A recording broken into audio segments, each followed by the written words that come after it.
Have you ever felt like the world was closing in on you? Like every door you knocked on stayed shut, every prayer you whispered was swallowed by the silence, and every night you lay awake wondering if God still sees you, still hears you, still walks beside you? Maybe today is one of those days. Maybe you're searching for peace in the middle of chaos, protection when the storms rage, or strength when your spirit feels worn thin. If that's you, if you've ever felt weary, uncertain, afraid, then lean in close, because this message is for you. In the sacred pages of Scripture, two passages rise like beacons of hope in the dark. Psalm 23 and Psalm 91. They aren't just poetic verses. They are promises etched into eternity, declarations of God's unwavering love and protection for those who call on His name. Psalm 23 begins with those timeless words, "The Lord is my shepherd, I shall not want." A truth that reaches beyond the noise of our daily lives to remind us that we are never alone, never forsaken. Picture it. A shepherd leading his sheep through green pastures, guiding them beside still waters, restoring their souls, not with force, but with gentle hands and a watchful eye. Isn't that what we long for? Someone to lead us when we can't see the path, to comfort us when the shadows grow long. Yeah, though I walk through the valley of the shadow of death, I will fear no evil, for thou art with me. These words aren't a denial of life's valleys. They are a defiant declaration of courage in the midst of them. God doesn't promise a life free of trouble, but He promises His presence through it all. And then there is Psalm 91, a fortress of faith wrapped in every verse. He who dwells in the secret place of the Most High shall abide under the shadow of the Almighty. Can you imagine what it means to live under God's shadow? To be so close to Him that His presence covers you, shelters you, guards you?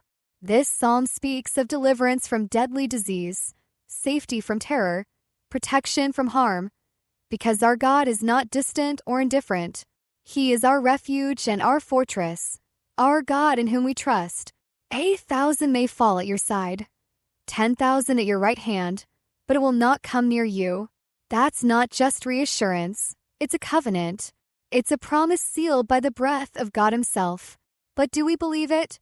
When fear grips our hearts, when the news fills us with anxiety, when the doctor's report leaves us trembling, do we run to the secret place of the Most High? Or do we retreat into ourselves, hoping to withstand the storm alone? There's a reason these psalms have echoed across centuries. They speak to the deepest needs of the human soul. Psalm 23 comforts us with God's tender care. Psalm 91 arms us with His fierce protection. Together, they are a spiritual anthem, a prayer that covers every season of life, from green pastures to dark valleys, from the light of day to the terror of night. These words are not ancient relics. They are living, breathing truths, and they are meant for you right now. Maybe you feel surrounded by enemies you can't see, financial pressure, broken relationships, battles in your mind, or maybe your heart simply longs for peace, for the assurance that your life is held in hands far greater than your own. Let these psalms be your daily declaration. Let them anchor you when the winds howl. Let them speak louder than your fears.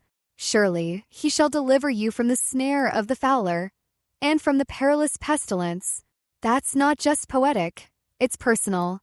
It's God telling you, I've got you. I see you. I'm fighting for you. And even when you don't feel strong enough, I am. So the question is not whether God is near. It's whether we will dwell in His presence, whether we will declare His promises over our lives and believe that He is who He says He is. Have you claimed your place under His shadow? Have you invited the shepherd to lead your steps today? Because when you do, everything changes. Peace replaces panic. Strength rises in weakness. Faith silences fear. And you begin to see, not with natural eyes, but with the eyes of faith, that no weapon formed against you shall prosper, that His rod and His staff will comfort you, that goodness and mercy will follow you all the days of your life, that He will give His angels charge over you, to keep you in all your ways. This is not about religion. It's about relationship. It's about trusting that the God who formed the heavens and the earth also holds your heart with infinite care. It's about walking with Him, talking with Him, surrendering every anxious thought, and picking up His peace instead. It's about praying not just when things fall apart, but living in a state of constant connection with the one who holds all things together. And that kind of prayer, that kind of faith, is what turns Psalm 23 and Psalm 91 into the most powerful prayers in the Bible, because they aren't just verses to memorize. They're truths to live by, foundations to build on,